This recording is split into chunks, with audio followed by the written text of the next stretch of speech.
Hello everyone, my name is Taylor Carr and this is Chit Chat Thursdays with Taylor.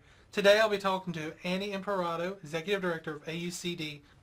Do you have any recommendations for our viewers or any resources that can help our self-advocates? Yeah, well, I'm a big fan of the Autistic Self-Advocacy Network. I'm a big fan of self-advocates becoming empowered. And then some of our centers have grants where they're doing a lot of work to cultivate self-advocacy, like our center in Minneapolis. The Institute for Community Integration has a service called Self-Advocacy Online, where they're cultivating self-advocate leadership across the country. So part of it is just tapping into self-advocate-led organizations, being a good partner for them. So, and that can happen at the national level, but it can also happen at the state level. The Autistic Self-Advocacy Network is a national organization, but they have affiliates around the country that are bringing that self-advocate perspective to public policy.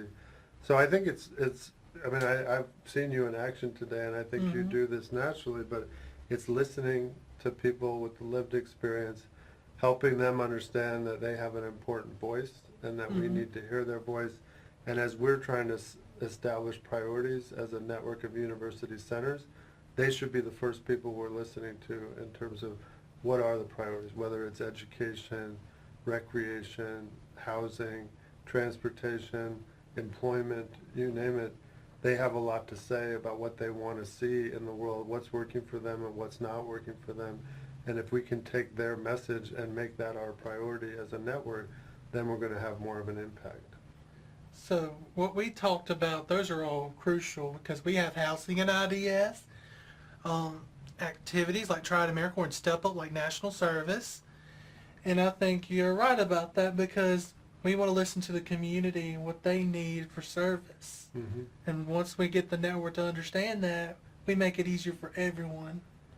Yeah, and I think one way to think about it is who are the experts, right? I think there's a tendency, sometimes especially in academia, to think the expert is the person with the PhD who has lots of published articles and lots of credentials. But the reality is the person that's been living the experience every day oftentimes has more expertise than somebody who's studied it.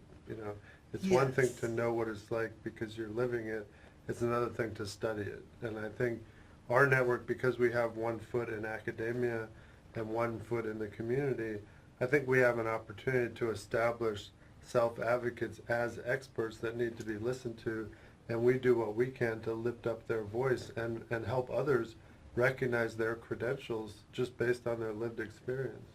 That is totally right.